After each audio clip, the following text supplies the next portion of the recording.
Stop right there, outsider. The Dalish have camped in this spot. I suggest you go elsewhere, and quickly.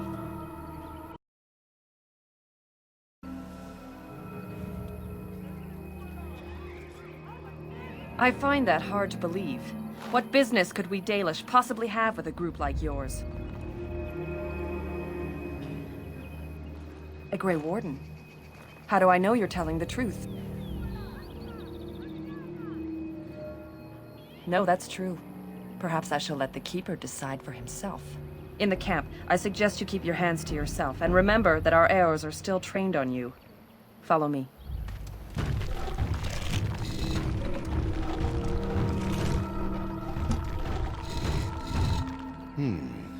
I see we have guests. Lovely. It's a whole colony. And a hound amongst them. As if we haven't had enough problems with such creatures. Who are these strangers, Mithra? I have precious little patience and less time to spend on outsiders today. This one claims to be a Grey Warden and wishes to speak with the clan. I thought it best to leave the decision to you. That was wise of you. Masirinus, Mithra, you may return to your post. Manuvinen, Keeper. Now, allow me to introduce myself. I am Zafrian, the keeper of this clan, its guide and preserver of our ancient lore. And you are? Manners. From a Shemlin. Interesting. What might be your mission here? Have you come to spread news of the Blight? I had already sensed the corruption spreading in the south. The existence of the Blight is not news to me. I would have taken the clan north by now, had we the ability to move. Sadly, as you can see, we do not. I imagine you are here regarding the treaty we signed centuries ago. Unfortunately, we may not be able to live up to the promise we made. This will require some explanation. Please, follow me.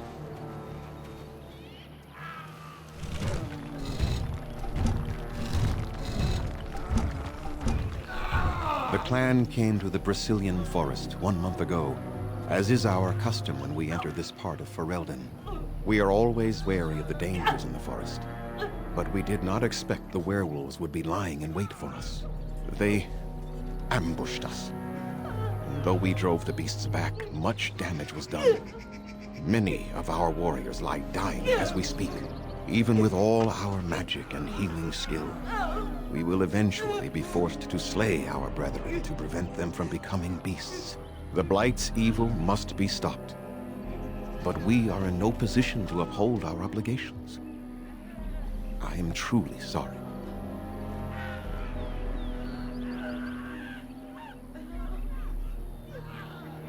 The Affliction is a curse that runs rampant in their blood, bringing great agony and then ultimately either death or a transformation into something monstrous.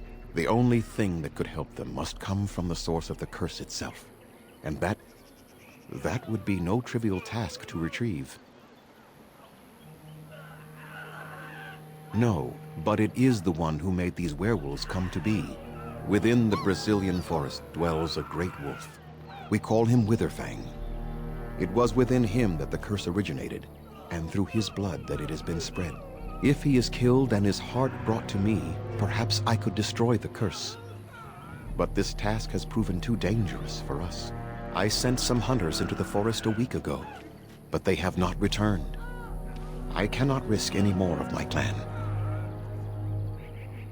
From whom? The Children of the Stone? The Shemlin? Do you truly think they have time to spare for us? There is no guarantee that this will work, as I suspect. But it's the only hope we have left. I must warn you that more than werewolves lurk in the Brecillian Forest. It has a history full of carnage and murder, you see.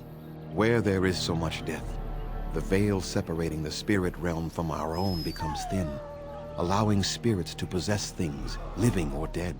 But if you can indeed help, then I wish you luck. Make them quick, if you please. I have much to do here. My apprentice Lanaya or Sayrel, the clan's storyteller, could provide you with answers just as easily. There is not much to say. It stemmed originally from Witherfang, but now any werewolf may infect someone with it.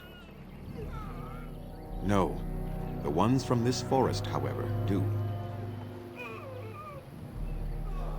You will know within a matter of days. You will begin to sweat and vomit, and most tellingly, your temper will become wild and uncontrollable. If that happens to you, you should seek out Witherfang even more swiftly. Your mission at that point will be rather personal. That is a long tale I do not have time to tell. Ask Zayrel about it if you wish. It is possible, but not guaranteed. The only way to protect against the curse is not to be bitten. Go on, then. Watch for the white wolves. They are his eyes and ears in the forest. I must return to caring for my people. Creator's speed on your way. We few wanderers greet you, Shemlin. We understand you are venturing into the haunted forest to save our brethren. I suspect your efforts may be in vain. An entire group of our hunters went into the forest to do as you intend, and they have not returned. Then you are very brave to adventure into such a place, even knowing the danger that awaits. Your courage impresses us greatly.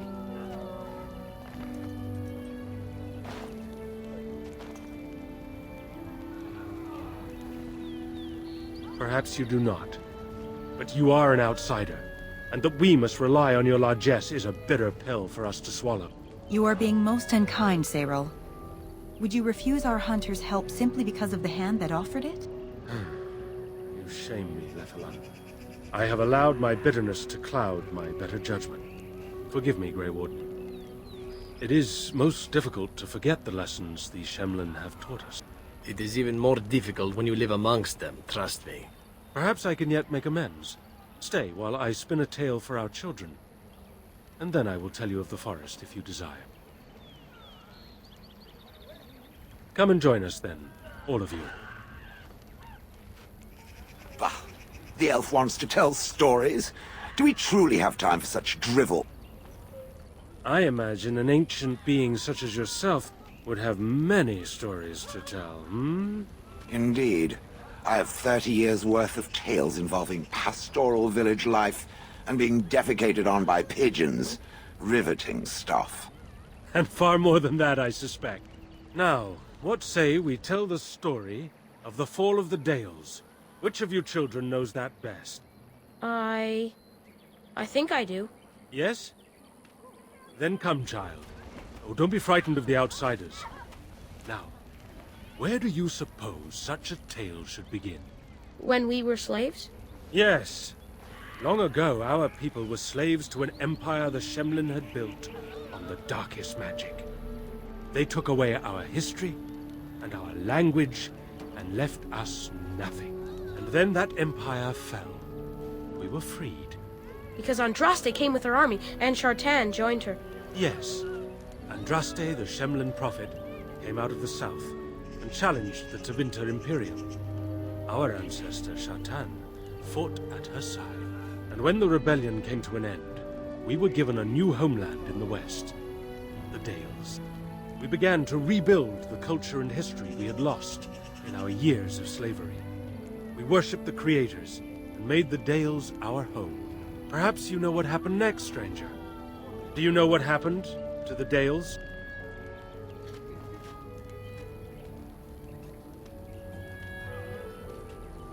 But you do not. You must know a great deal more than we. What do you say, child? Can you tell us what happened to the Dales? The Shemlin wouldn't let us be. Indeed. They resented that we would not worship their maker. And they resented our ways because they were so different from their own. The Shemlin nations grew cold towards the Dales. They called us blasphemers and tyrants, and declared war upon us. A great crusade.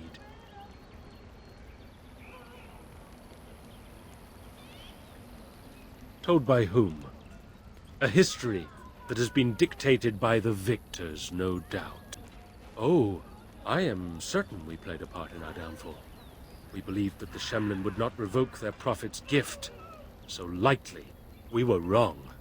They took our lands, forcing us to abandon our gods and live as beggars in Shemlin cities. But there were those of us who refused to abandon our ways. They emblazoned the symbols of the creators upon their flesh and vowed to keep their ancient lore alive. That's us. That's the Dalish. Indeed, child. We chose to wander, homeless, rather than be ruled by the Shemlin. And all our clans wander alone until the day we have a homeland once more. And we bring the old ways back to our people, because they have forgotten it all.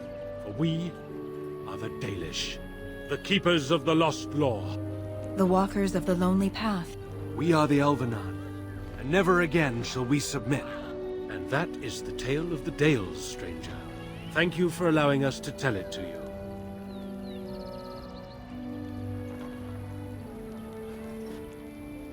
Perhaps another time. You are the guest here, and one who may yet prove of great help to our ailing hunters.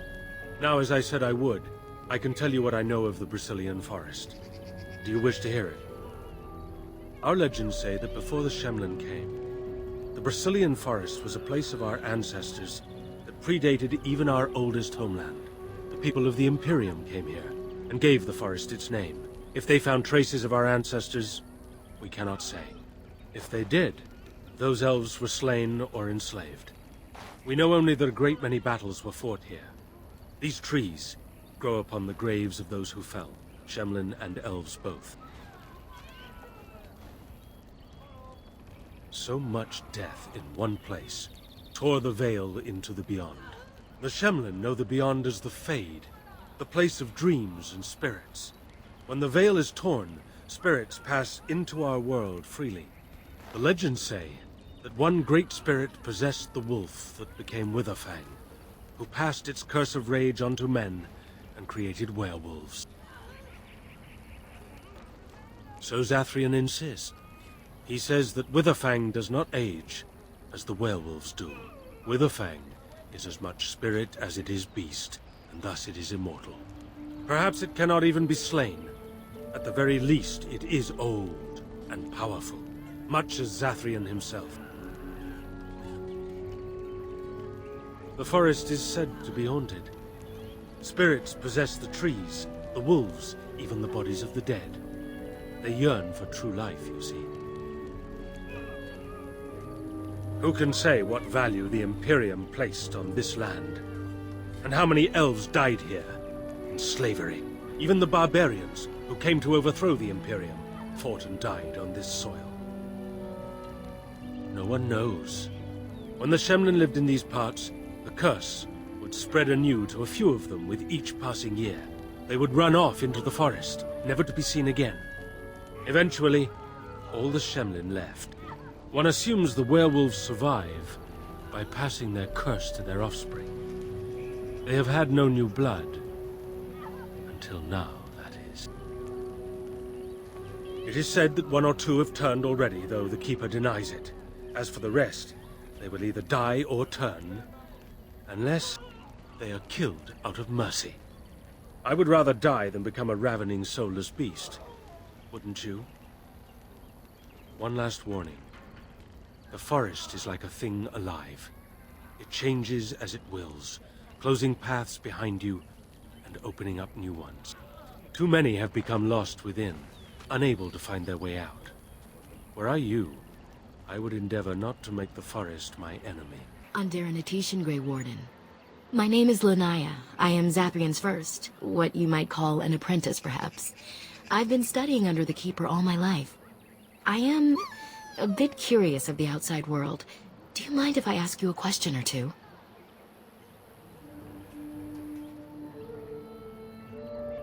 I hear the human cities are very large, thousands upon thousands of souls all packed together in their houses. Is that true? How very loud that must be with everyone talking all at once. I try to imagine those of our people living in such a place, surrounded by walls of stone and indifference. It is a difficult thought.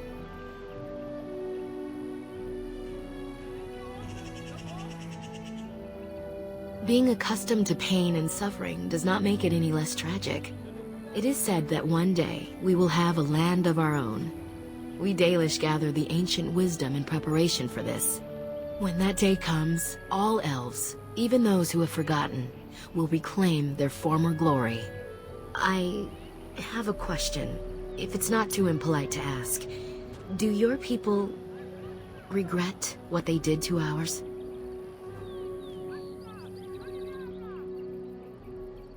I see. That is difficult for our people to accept. Even if only some were in favor of what was done to us, the rest did nothing to stop it. A poet once wrote of them, before the fall of the Dales. Like dragons they fly, glory upon wings. Like dragons, they savage, fearsome, pretty things. But you don't need me to quote poetry to you. Forgive me. Perhaps you have some questions of your own. Nothing that you could not ask Zathrian himself. He is the keeper of this clan and has been for a very long time. He is also a very good man who has lost much. The Dalish are everything to him, and he would do anything to protect them. He lost his family a very long time ago. I don't know the story, but I understand the circumstances were horrific. A keeper is, first and foremost, the leader of the clan. He decides where we go and when we shall move. He's also responsible for knowing the clan's ancient lore and passing it on to the others in the clan. Without a keeper, the clan's knowledge is lost forever, so the clan protects him like no other. I'm hardly anyone special, I assure you. If I seem different from the rest of my clan, it's only because I was born amongst humans. I came to the Dalish at a very young age, but I've always retained my curiosity about the world I came from. My parents were servants to a human merchant whose caravans plied the southern routes. One day, bandits killed him, and my parents both. I was the only survivor, just a young girl, and the bandits took me. I was their servant for several years. It was. The long years of reflection have allowed me to come to terms with it, to put them in perspective. I can only imagine what would have happened had the clan not saved me from them. I owe them my life for that, and more. The bandits killed a scout when the clan passed near their camp. When the clan discovered him, Zathrian came looking for his killers. He followed their tracks for almost a month, and when he finally caught up to us, he fell on the bandits like a terror. No one could stop him. I sat there, and I watched him attack them in a blur, and I reveled in every blow. When he saw me, the fury in his eyes turned to pity. He took me back to the clan, and I've been here ever since. It's possible I might have had some, maybe many. Zathrian offered to take me back, but I had no idea where I was from, and I wanted to stay with a man who rescued me. The clan is my family. Any others out there? It's best they believe that little girl died with her parents. For now, the clan is all I need. My old world could not have offered me all this, and the knowledge of a keeper as well. Perhaps one day, when I am keeper, I might inquire out of curiosity. I'm not sure what lies down that road except pain, however. I am not a keeper. I am Zathrian's first. Though because I was not born into the clan, becoming his first was very difficult. We Dalish have old traditions. The clans come from the ranks of the nobility that once ruled the Dales, you see. The keepers of those old clans have the strongest and purest blood that reaches back to the days of Arlathan. I had to compete against the other candidates for first, to be better than them in everything, simply because I was not of the old blood. No, Zathrian told me that time would take away their prejudices, and it did. They became used to me. The clan has placed great trust in me. One day, I will lead them and be the one who secures our future. They have reason. Since the days of Arlathan, my people have been either subjugated or homeless.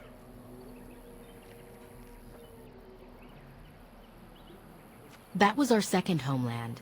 Our first was the great city of Arlathan. The Dales came when they were freed from enslavement. Elves everywhere journeyed hundreds and thousands of miles to the Dales, eager to start their lives anew. They called it the Long Walk. They reached the Dales and made it their own. And one day it was taken from us too, and you wonder why we are hostile.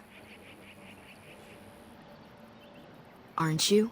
You're human, and to many of them, you represent the humiliations our people have suffered for generations.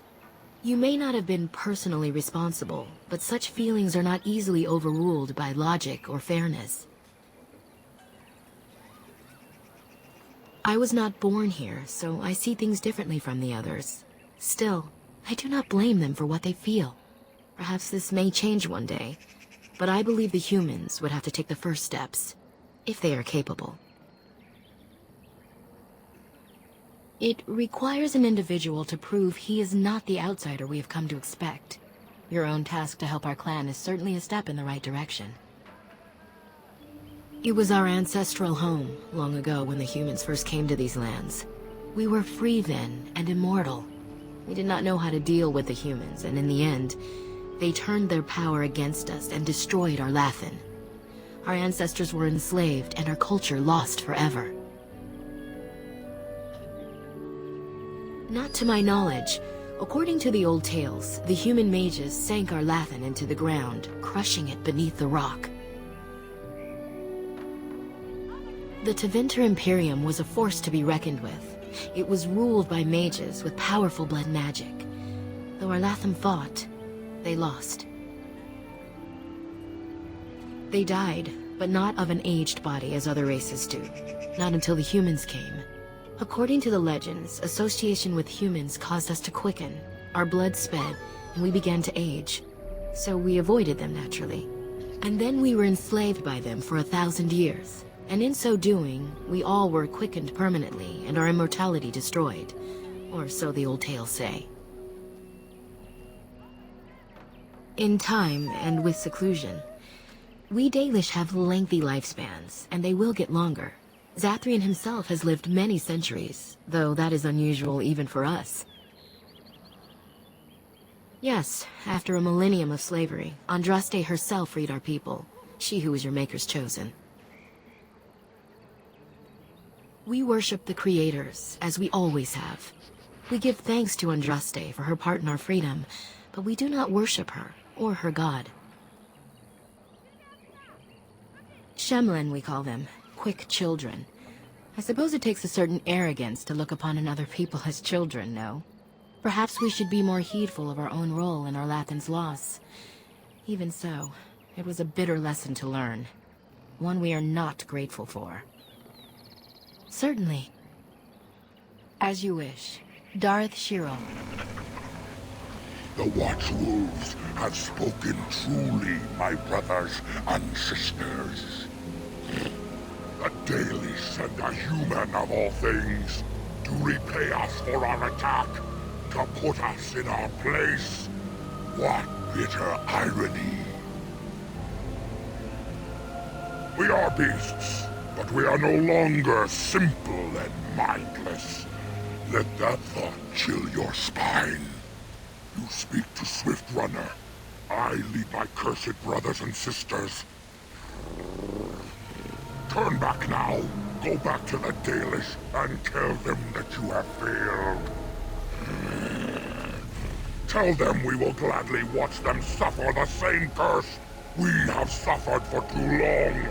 We will watch them pay. Was it not Zathrian who sent you? He wishes only our destruction, never to talk. You know nothing, do you? Nothing of us, and even less of those you serve. You are a fool, and we are done talking. Run from the forest while you can. Run to the Dalish and tell them they are doomed. I do not wish to fight you either, but we cannot trust you. Come, brothers and sisters, let us retreat. The forest has eyes of its own, and it will deal with intruders as it always has. Who comes? A Grey Warden? Here? We were sent to find Witherfang, bring his heart. Attacked.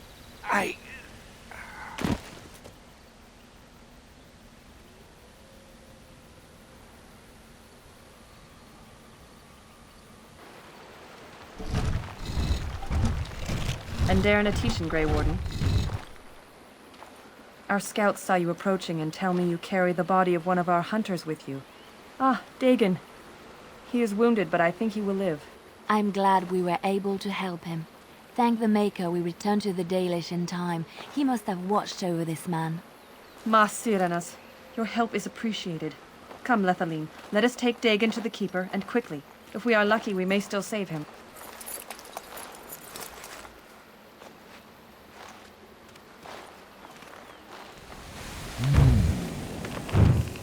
What manner of beast be thee that comes before this elder tree?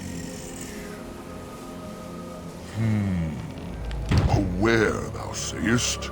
How can this be? I sense no curse inside of thee. Could it be, instead, a lie? There is no need. Why even try? It is true thou seest it clear. There are beasts and thieves aplenty here. Allow me a moment to welcome thee. I am called the Grand Oak, sometimes the Elder Tree. The world is certainly full of marvelous, unexpected creations. Each day we see something that we never thought possible. Wow. And unless thou thinkst it far too soon, might I ask of thee a boon?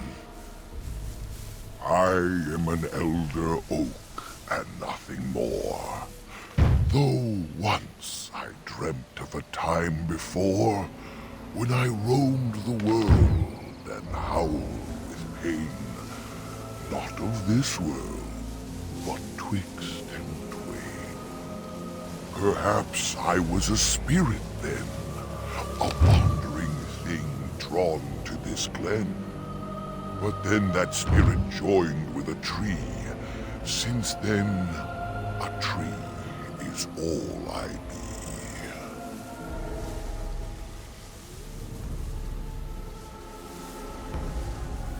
Of the Sylvans, this is true. They are quite mad, their virtues few.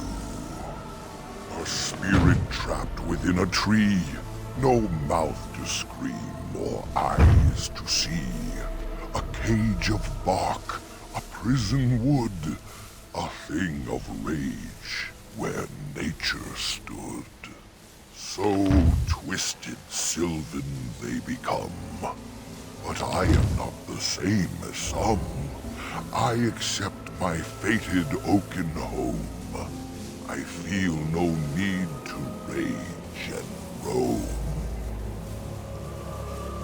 I do not know. Why dost thou not? Thy words seem plain, a mundane lot. Perhaps a poet's soul's in me. Does that make me a poetry? It was but a simple jest, a jibe to entertain my guest. I have but one desire, to solve a matter very dire. As I slept one early morn, a thief did come and steal an acorn. All I have is my being, my seed. Without it, I am alone indeed. I cannot go and seek it out, yet I shall die if left without. It was stolen by a human man. Deep within these woods he ran, woods that I could travel there. I teach the fool to soon beware. Go to the east to find this man. I shall await. Do what thou can. Friends, turn back, please. These woods are a danger to those who do not know the paths. Anarin? Wait, I remember your face. But younger, more impulsive, stern. Wynn? I thought they had killed you. They very nearly did. The Templars found me while I was searching for the Dalish. They ran me through and left me for dead. I brought this on you. Oh, I was a dreadful mentor, harsh and impatient. I am sorry for the way I treated you. I've put that behind me, and you should too. I didn't fit in with the Templars in your chantry. My path lay elsewhere. Irving is a reasonable man. He will find some way for you to return. The Circle needs new blood. It needs to change. I have fond memories of Irving. He was always kind to me. I will consider your proposal, and perhaps I will speak with Irving. However, I promise nothing. Perhaps the mage you seek is right in front of you. The Grey Warden is a mage, no? The Blight will not last forever. Why not look to him to shape the new circle? It is something both of you should think about. No, we've spent enough time on my personal affairs. It is time for us to move on. Look at this. It's the hardened sap of a tree native to this forest. It's been something of a lucky charm for me, and now I want you to have it. Very well. I'm grateful. May your gods smile on you, Anarin. And on you. Oh dear, oh dear. Not a werewolf, and not a spirit even. What are the woods coming to? Questions, questions, always questions. They say it was questions that made me mad. Will it do the same for you? Ask a question and you'll get a question, but give an answer and you'll receive the same. Oh, I do so love to trade. No, that is not a question. And if it be an answer, it'd be an answer to a question I've not asked. Have you no sense for the rules? Be careful, Grey Warden. This is no ordinary man. He is a mage. Driven mad, perhaps, but still powerful. No fair bringing mages to a guessing game. Will you play by the rules or not? I think it is your turn to ask, is it not? Too many spirits, that's the problem of this forest. And all the curses and the angry wolfmen who howl enough to drive you to madness. And you yell at them, but they run and hide deep within the center of the forest, and the trees protect them. There's a way to fool the trees, of course. Trees are thick, wooden things, after all, easily fooled if you know how. Oh my, no, that's quite a question. I think that answer deserves something a little extra first, don't you? I stole something from an oak tree some time ago, and it won't stop pestering me for it back. Would you be so good as to turn it into firewood or something equally dead? You know of it? Good, that makes this much easier. Yes, that's the one.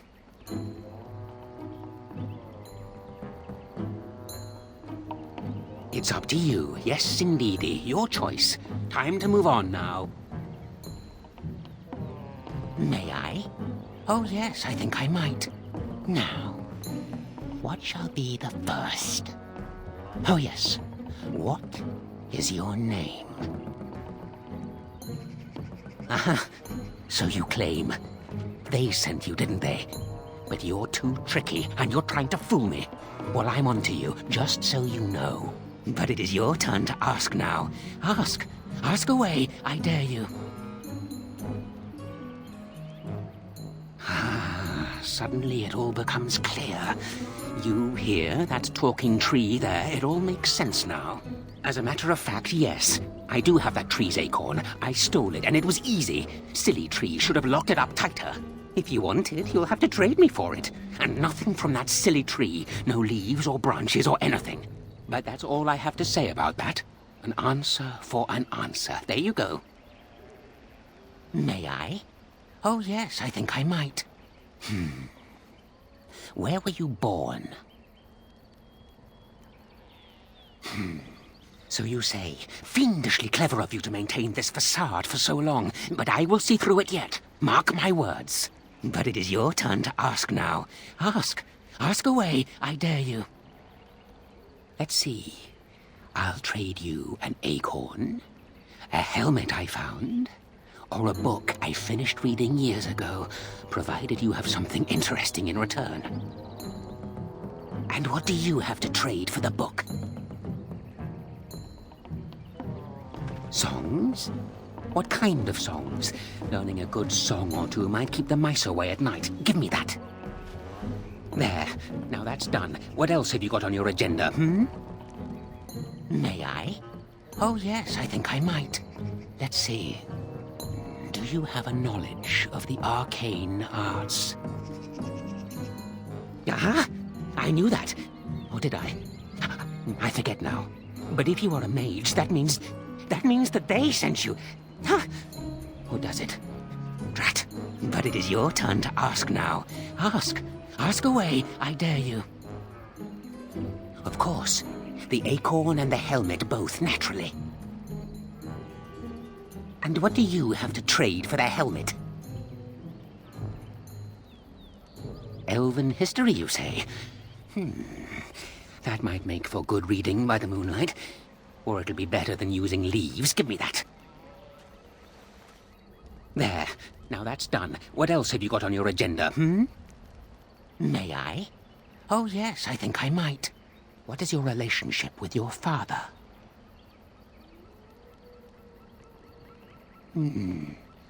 Interesting. Most interesting. So that means that you did indeed have a father. I knew I would trip you up sooner or later. But it is your turn to ask now. Ask. Ask away, I dare you. I still have the acorn if you want it. Oh, and what do you have to trade for the acorn?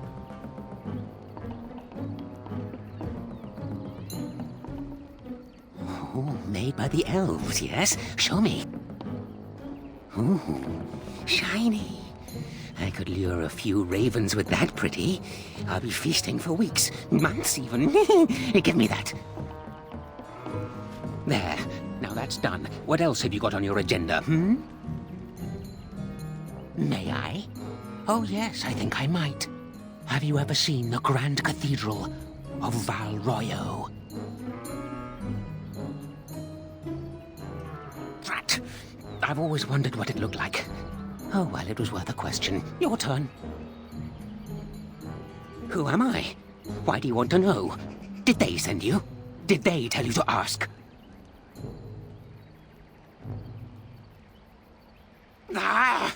Damnation! Caught by my own rules. Oh, did they tell you to pretend to be an innocent stranger with a head full of fluff and nothing? I'm trickier than I look. I survive still, and the trees, they leave me be. I've won. They will never find me. Never. Then I would hide again. The forest. It would get them first, it would. They will never find me. Never. But that's all I have to say about that. An answer for an answer. There you go. Oh, I see. You're going to report to them now, are you? Fine. Goodbye. My acorn is still gone, so I pray to thee. Hast thou any news for me? My joy soars to new heights indeed. I am reunited with my seed. This cannot pass without reward. I shall give what little I can afford. Keep this branch of mine with thee, and pass throughout the forest free. I wish thee well, my mortal friend. Thou brought my sadness to an end. May the sunlight find you, thy days be long, thy winters kind, and thy roots be strong. The forest has not been vigilant enough. Still you come. You are stronger than we could have anticipated. The Dalish chose well, But you do not belong here, outsider. Leave this place.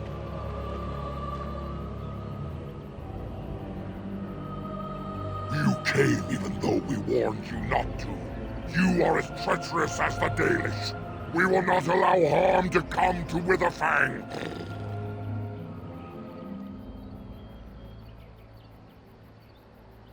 And they deserve no less. You are an intruder in our home. You come to kill, as all your kind do. We have learned this lesson well. Here, Witherfang protects us. Here we learn our names and are beloved. We will defend Witherfang and this place with our lives.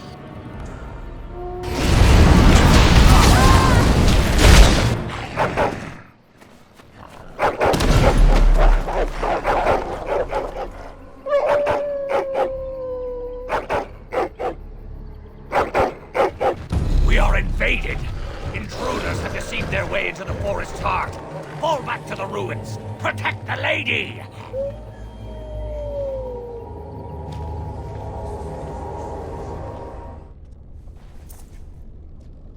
We have little knowledge of the magic used by the elves of our Lathan's time. The magisters of Tevinter were more interested in subjugating the elves than recording their history. As it is, I would hazard a guess that the object you're holding is a form of phylactery, meant to hold living essence, perhaps even a spirit of some kind. This appears to be a phylactery of some kind. The essence of a mage, kept magically preserved. If that were all it is, however, I would be surprised. It is warm. There is a soul within this stone. That much I can see.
Brothers and sisters, be at ease.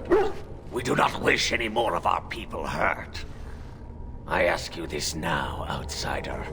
Are you willing to parley? I am merely another of the cursed who guards the entrance to our sanctum. I have been sent to parley. Not with me. I have been sent to you on behalf of the lady. She believes you may not be aware of everything you should be. She means you no harm, provided your willingness to parley in peace is an honest one. What would be the point? You have already proven your strength. We have no wish to anger you further.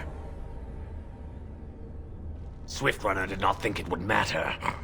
The lady disagrees, and since you have forced your way this far, we must acquiesce to her wishes.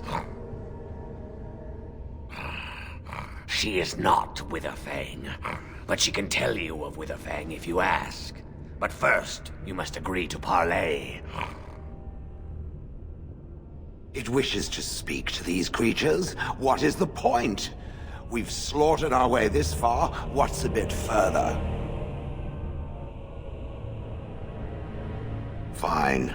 Arguing with that logic will just give me a headache, I swear. Follow me. But I warn you, if you break your promise and harm her, I will come back from the Fade itself to see you pay.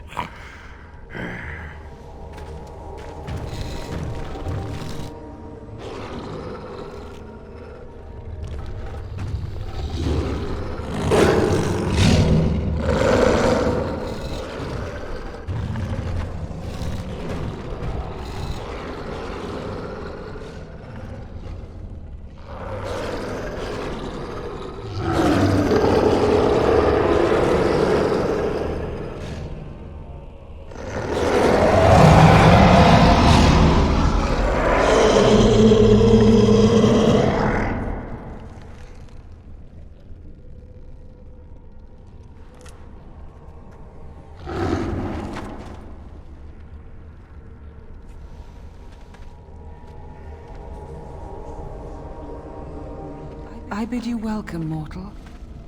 I am the Lady of the Forest.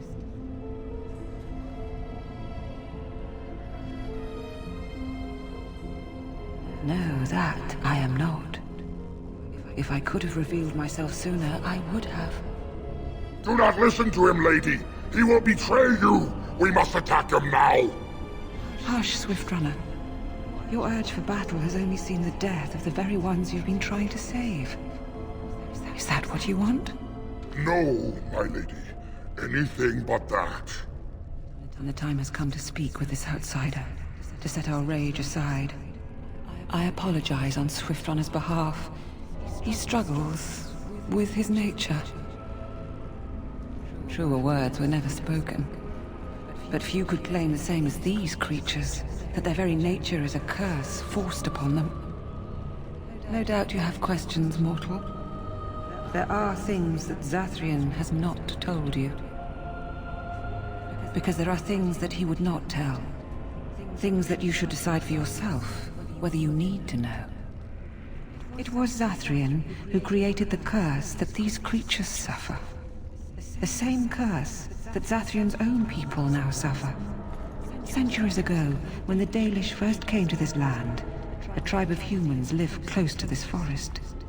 They sought to drive the Dalish away. Zathrian was a young man then. He had a son and daughter he loved greatly. And while out hunting, the human tribe captured them both. The humans tortured the boy, killed him. The girl they raped and left for dead. The Dalish found her, but she learned later she was with child. She killed herself. Zathrian came to this ruin and summoned a terrible spirit, binding it to the body of a great wolf. So Witherfang came to be. Witherfang hunted the humans of the tribe. Many were killed, but others were cursed by his blood, becoming twisted and savage creatures. Twisted and savage, just as Witherfang himself is. So the Dalish leader misled us. They were driven into the forest. When the human tribe finally left for good, their cursed brethren remained, pitiful and mindless animals. Until I found you, my lady. You gave me peace. I showed Swift Runner that there was another side to his bestial nature. I soothed his rage and his humanity emerged. And he brought others to me.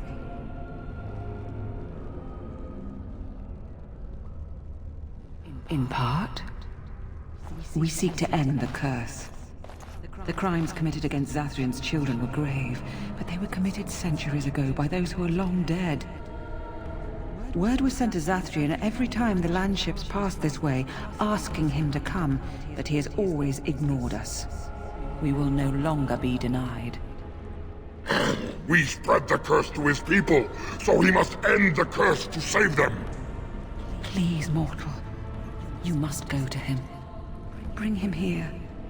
If he sees these creatures, hears their plight, surely he will agree to end the curse.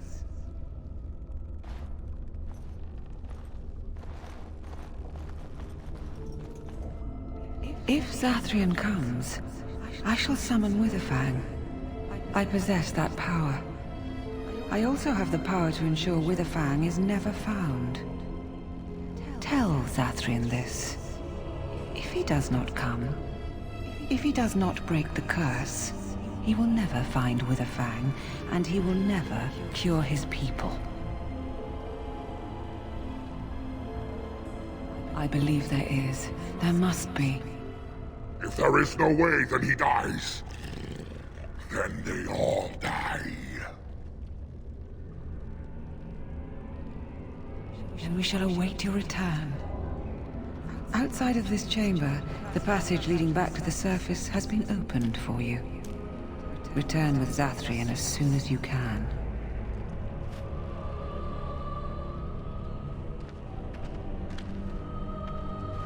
Ah, and here you are already.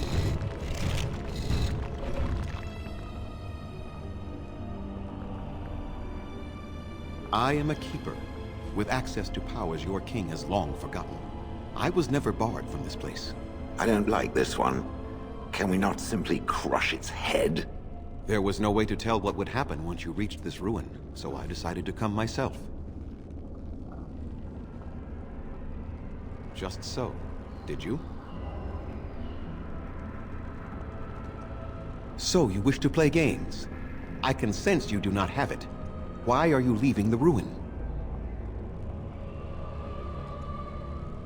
There was no need. I knew you would find it, and I did not care to give you a history lesson about things that have no bearing on your purpose here. But it seems the spirit convinced you to act on her behalf. Might I inquire what she wants? To survive, I suspect. That is the common nature amongst all such creatures, the will to survive. You do understand that she actually is Witherfang? She is the powerful spirit of this ancient forest that I summoned long ago and bound in the body of the wolf. Her nature is that of the forest itself. Beautiful and terrible, serene and savage, maiden and beast. She is the lady and Witherfang both, two sides of a single being. The curse came first from her. Those she afflicted with it mirrored her own nature, becoming savage beast as well as human. I find that difficult to believe. They attacked my clan, and they were the same savages then that they have ever been. They deserve to be wiped out and not defended. Come, I will accompany you back to the ruin. Let us go and speak to the spirit, and I will force her into Witherfang's form. He may then be slain and the heart taken. Even so, they are still the same worthless creatures that their ancestors were. They deserve nothing more than the misery they possess. This is not your battle, Grey Warden. Let us just take the heart and be done with it. You were not there. You did not see what they did to my son, to my daughter, and so many others. You are not Dalish. How can you know how we had to struggle to be safe? How could I have let their crimes go unanswered?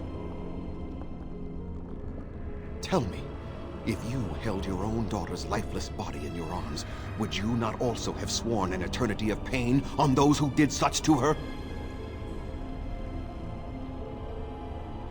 Very well. You wish me to go and talk? I will do so. But what if it is only more revenge they wish? Will you safeguard me from harm? I fail to see the purpose behind this, but very well. It has been many centuries now. Let us see what the spirit has to say.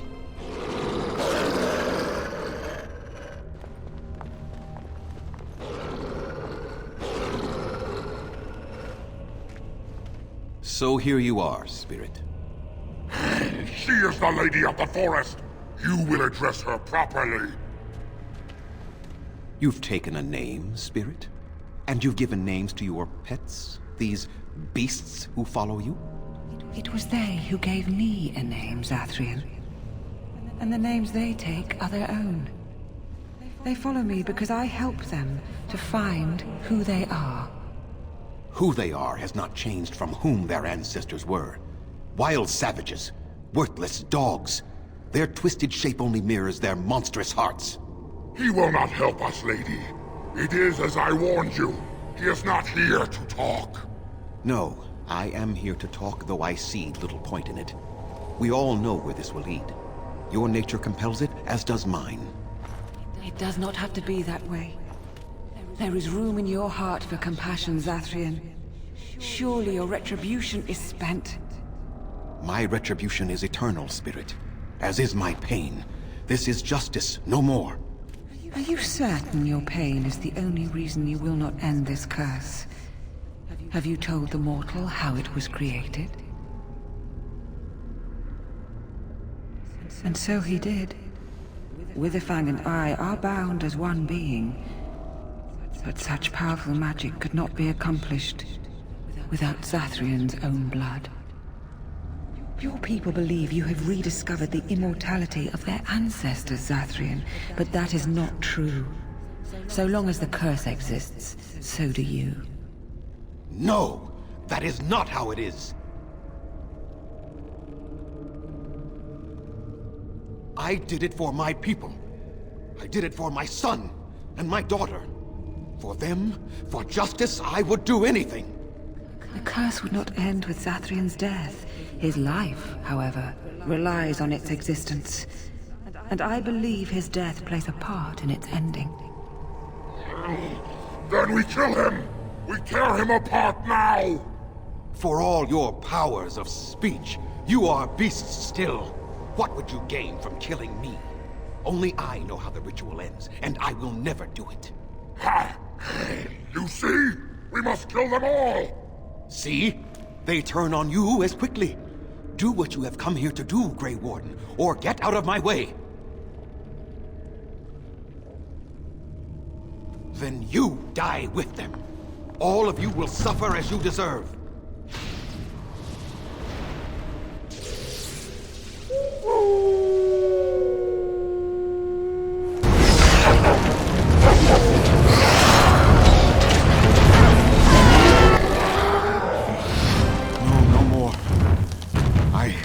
I cannot defeat you.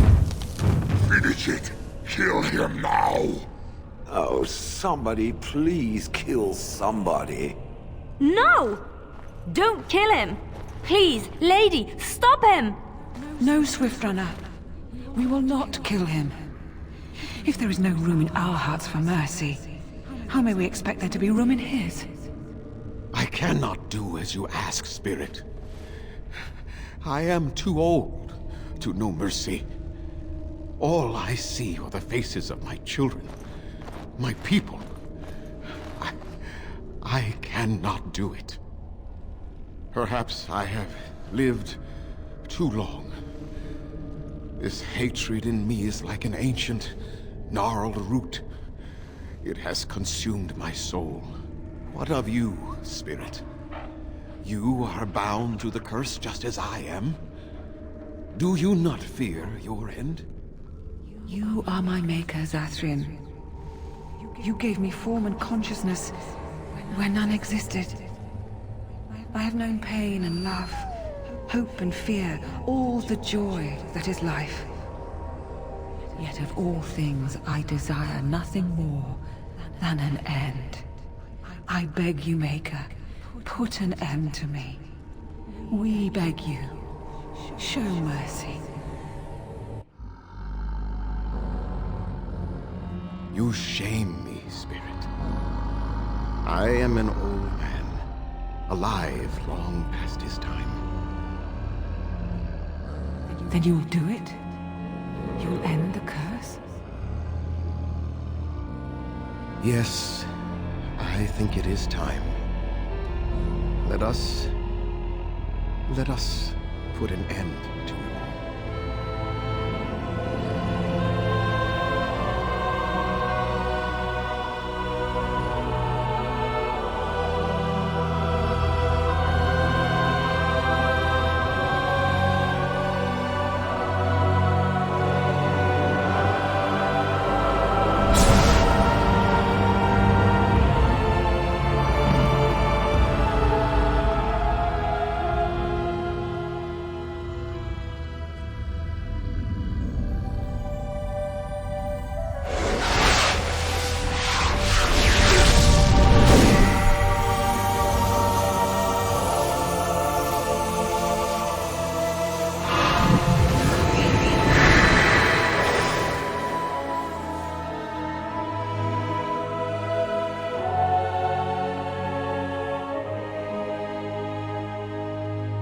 It's over. She's gone, and we're human. I can scarcely believe it.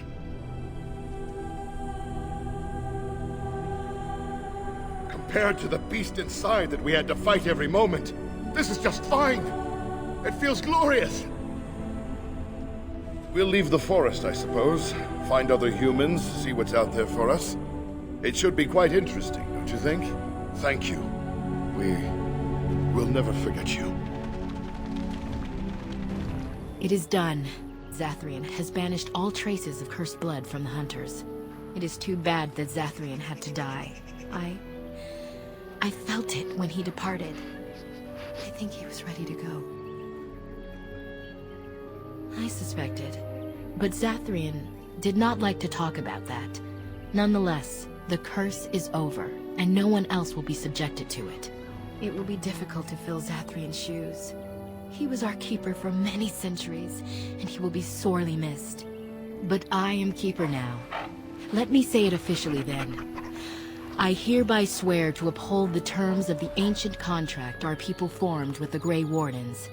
Call, and we shall come, with great speed and purpose, and we shall strike at your foes. This I swear.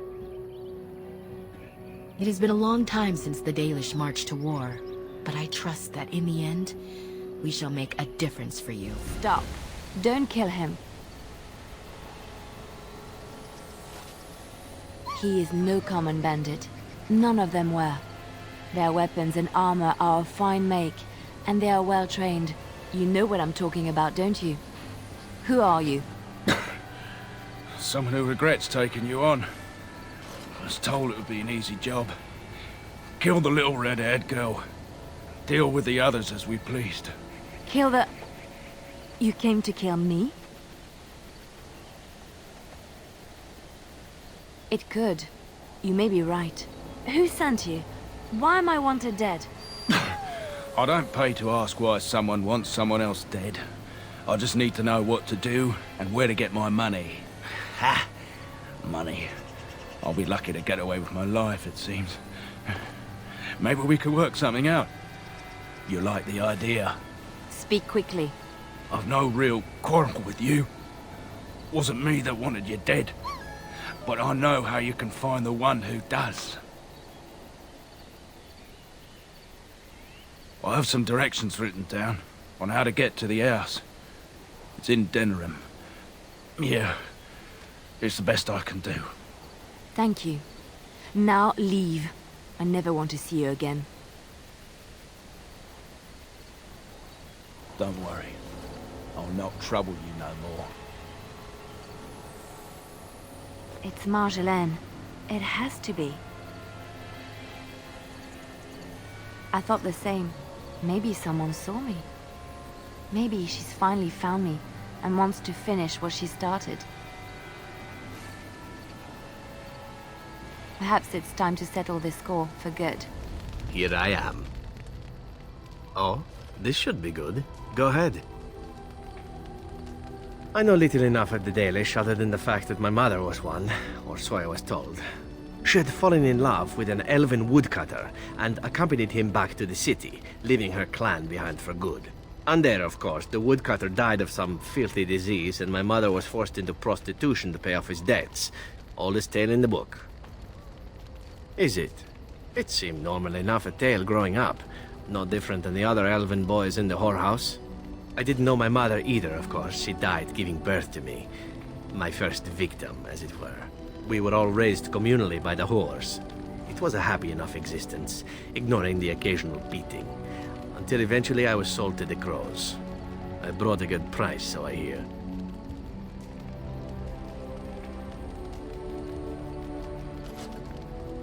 It could have been much worse. Shall I tell you about what happened to the other whorehouse boys who did not fetch a decent price with the crows? Surely your life has not been so idyllic. People like you and I are not the product of happy lives of contentment, after all. My original point is that my mother's Dalish nature was always a point of fascination for me. Through all the years of my crow training, the one thing of my mother's that I possessed was a pair of gloves. They were of Dalish make, I knew that much, and beautiful. I had to keep them hidden, of course, as we were not allowed such things. Eventually, they were discovered, and I never saw them again.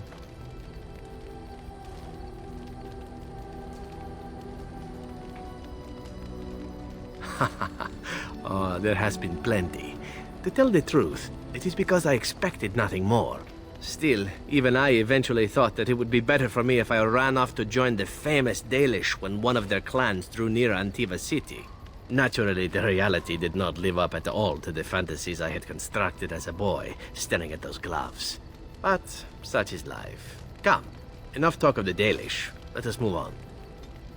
Well, the Crows would have you believe that it is an involved process that takes years of training, the sort that tests both your resolve and your endurance. Survive that process and maybe, just maybe, you're good enough to start being considered one of them. But quite frankly, the truth is that all it requires is a desire to kill people for a living. It's surprising how well one can do in such a field. Within the Crows, I did. But it has been something the Crows have devoted a great deal of time to perfecting. An assassin simply specializes in striking from stealth, and in maximizing that first attack to be as lethal as possible. Debilitate your foe, either by poison or by crippling their limbs, makes any follow-up combat you need to engage in that much simpler.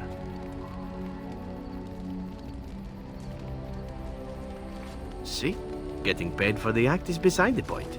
An assassin is more a tactical choice than a lifestyle.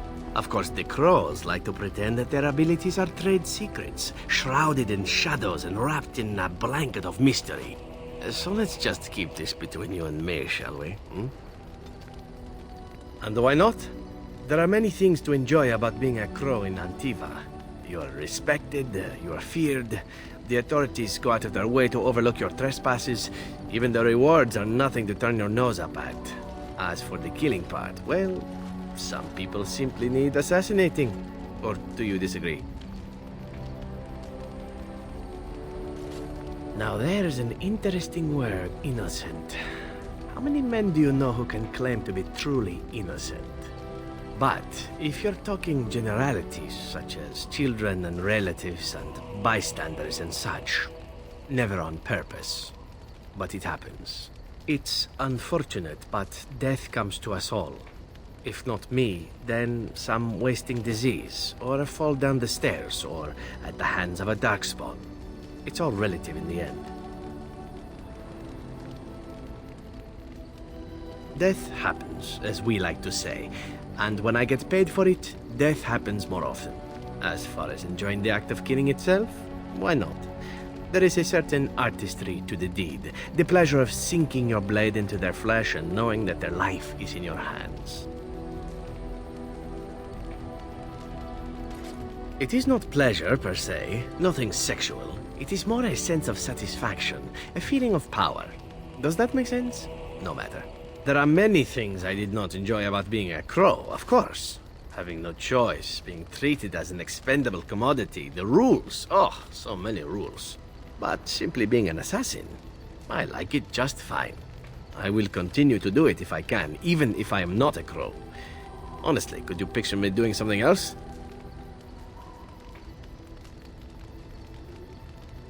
Whereas I am content merely doing what I happen to be good at. It's a talent that not many come by, honestly. I don't see why I need not pursue it. Of course, all these thoughts are moot. Chances are still good that you and I will perish, eaten by darkspawn or slain by the Crows at some point. Very gruesomely, I imagine. But it is pleasant enough to chat about.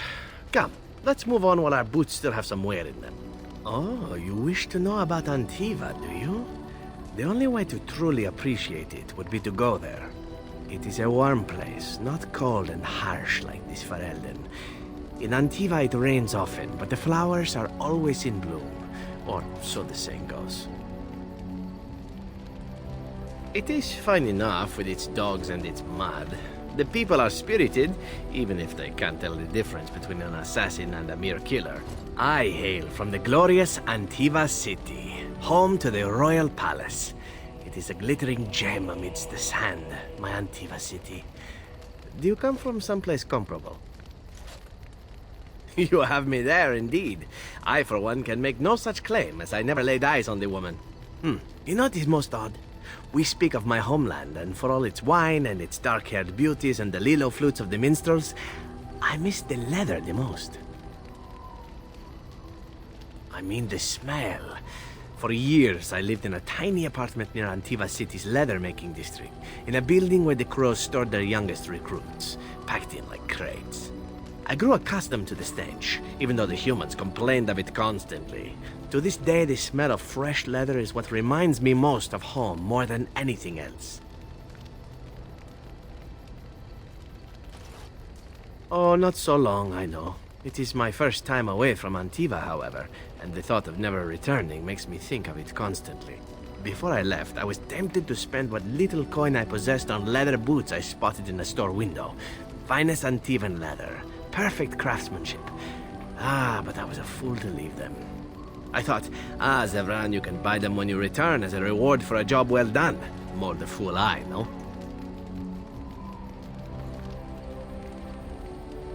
True, and it's a comforting thought. One simply never knows what is to come next. How could I have suspected I would end up defeated by a handsome Grey Warden? A man who then spares my life? I could not.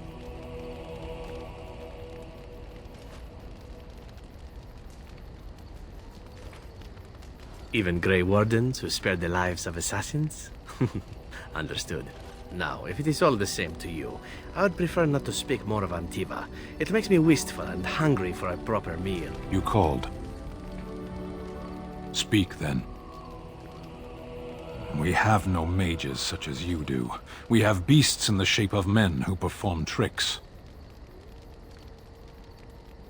Some men act the part of beasts. You have your moments. One would imply the other.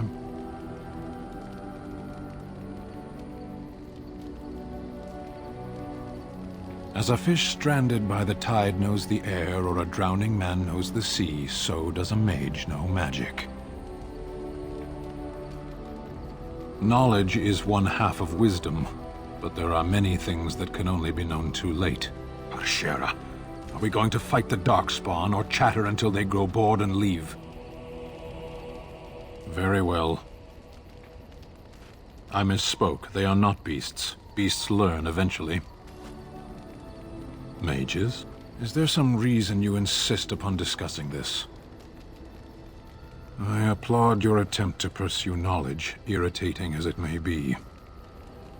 I know nothing of mages themselves, only their actions. There is no use talking of this. We should move on. Clearly your chantry agrees.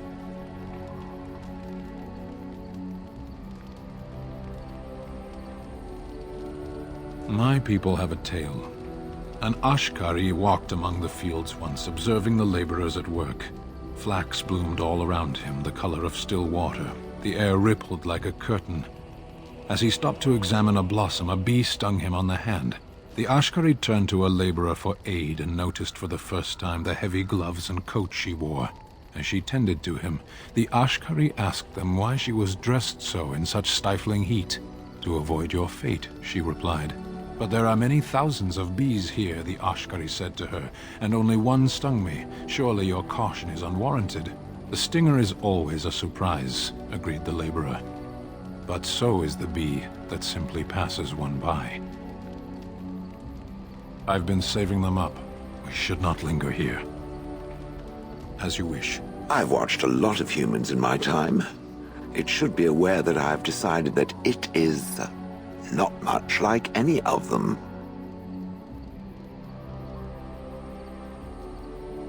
Surely it must come from some superior lineage, yes? Some breed of flesh creature that has decided to elevate its genetic stock above its natural shortcomings? Oh, then that must be it.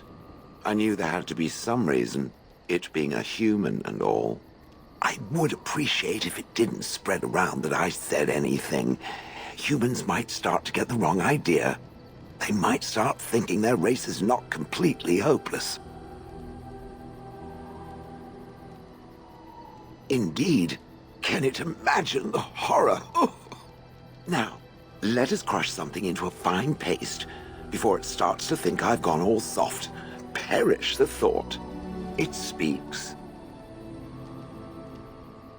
Different? Different than what? Different than a statue? Different than a log? Should I talk in a monotone? Yes, master, I exist to serve the master. I shall kill for the master and only for the master. Perhaps it expected me to have a booming voice. Recite limericks. I can recite limericks, if it likes. Mostly they involve slaughtering pigeons in creative and invasive manners. I have never met another golem. I have no idea what one might be like, or why I wouldn't be like them. Why? Has it met other golems? Did they not sound as I do?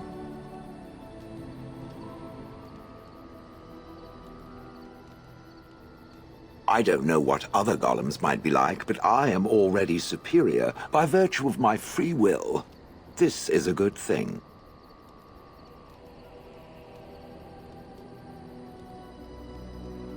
Imagine the benefits.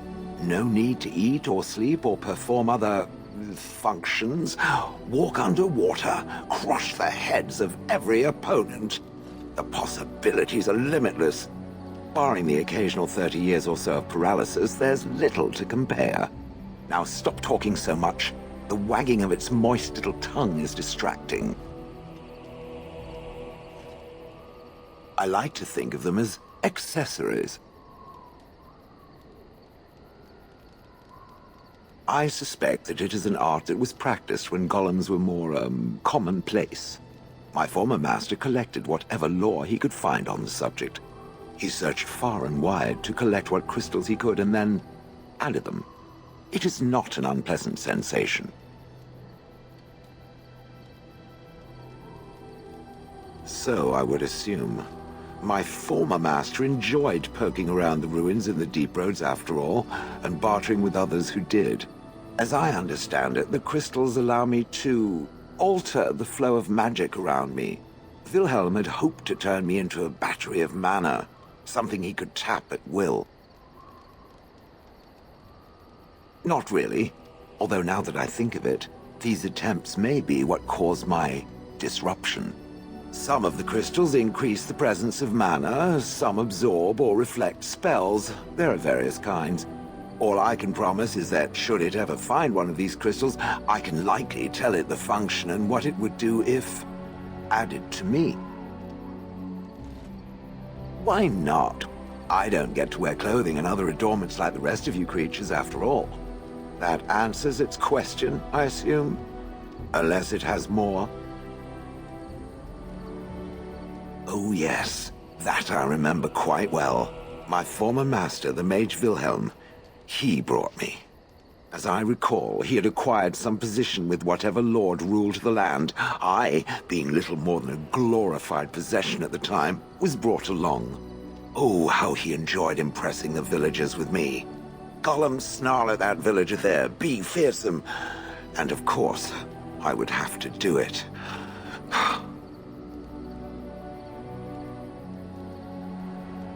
I'd have happily stomped them all into paste, and then ripped down their little houses and stomped on them, too.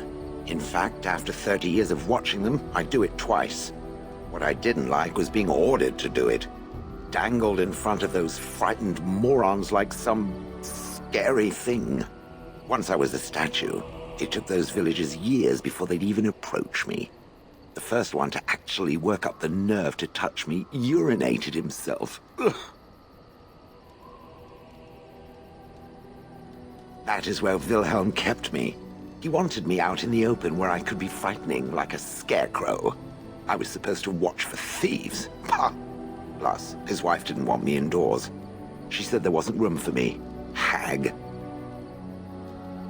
Humph! I was once larger, 10 feet tall. Then the loathsome hag complained that I couldn't fit through the doors. So the mage had me shrunk down. Can it believe it? And she still wanted me out. With a chisel and a lot of nerve. He did love using that control rod. Fondled it so much his wife actually threatened to throw it in the lake. Ha! I would have liked to have seen that. Which reminds me, where did it find the rod? Did it pay a great deal for it? Hag. I traveled with the mage. He did a lot of traveling, I remember that. But where we went, it is rather fuzzy. I remember great battles, fighting many humans long ago. They were all very soft and squishy. And before that, No, there are only images.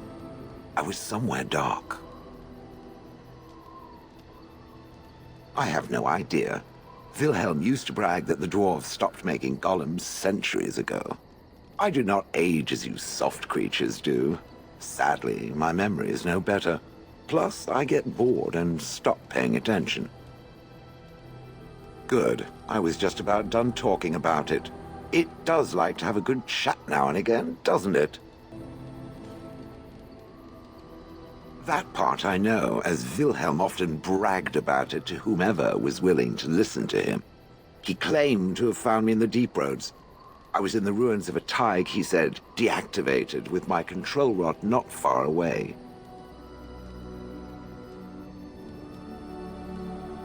I think I remember a battle. It was long before, and then there was darkness. Bah, in short, no, I do not remember why I was there.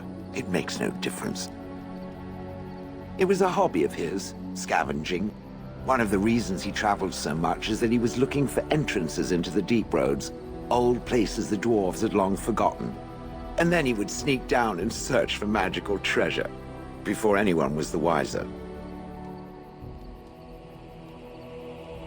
No, that secretive bastard refused to tell me. I would ask and ask, but no. He used to say that one day, if I were compliant and didn't talk back at his wife, he would take me there and I could look around myself. Rotten, lying bastard. If I had his head in my hands now, I would squeeze it like a giant lemon. Squish. I wouldn't have had to put up with the twit, and I would be none the wiser. I don't think I was aware while I was there. Not like in the village. Or perhaps I was. Perhaps that was the dark place, and I simply couldn't see anything. How long could even I sit in the darkness and stare out at nothing, never sleeping? Oh, I do not wish to think of that. Did I not already tell it that I do not remember doing such? I remember having a master. My memories of what happened to him are vague. Clever and true. Oh, very well. Let me see what I can recall. My former master enjoyed experimenting upon me. I remember that much. There was tinkering with spells, and then the crystals. He was very eager to alter my function, I think. Bah! I am no mage, and he did not explain himself to me, any more than it would explain itself to a sword. He possessed my control rod, and back then, it would have prevented me from doing anything he did not command me to, no matter how I might have wished to. So what happened? I am unsure. He was experimenting, and then nothing.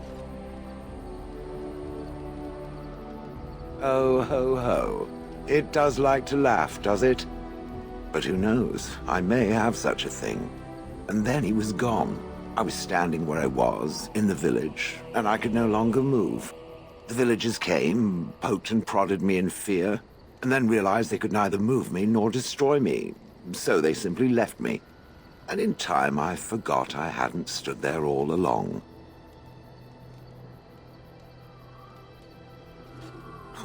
Wonder? I was glad that he was gone. For so many years, I'd had to leap to that little toadstool's every command. Get this, pick up that, put it down, pick it up again. The gall!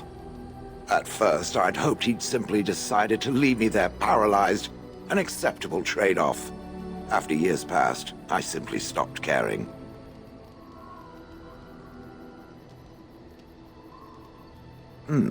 Possibly. Except that he was not experimenting with the crystals at the time, I think. But my memory is not good. it may be correct. Whatever the mage did seemed to render the control rod useless, for which I should be thankful, yes?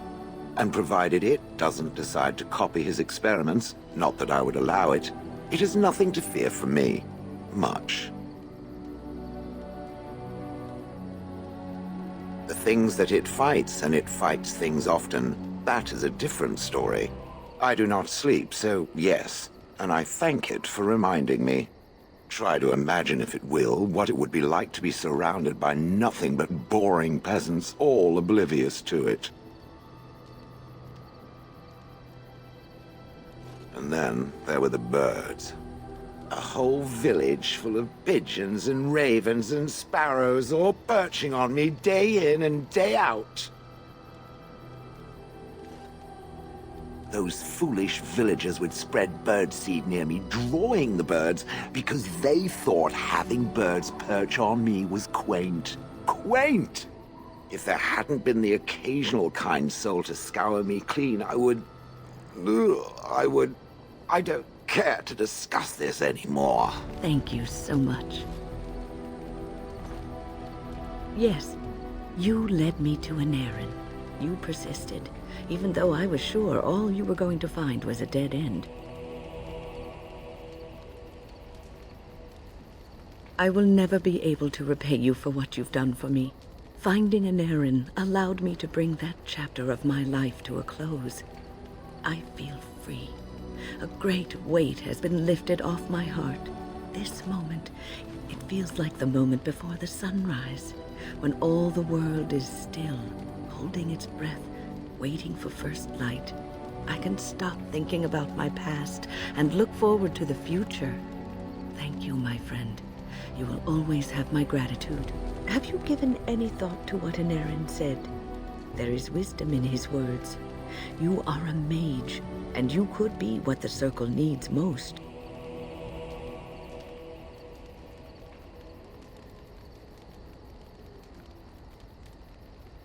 But if you do, what then? You're not an apostate like Anarin. You could return, help us rebuild. Your life as a Grey Warden has given you a chance to venture abroad, farther than many mages have been. You've seen the world, dealt with kings and lords, Templars and apostates. You've seen the good and bad of all of these. You could bring these experiences back to the Circle, improve it with what you know. It will take time, but it can be done, slowly. Oh, believe me, I would if I could. But I am not long for this world.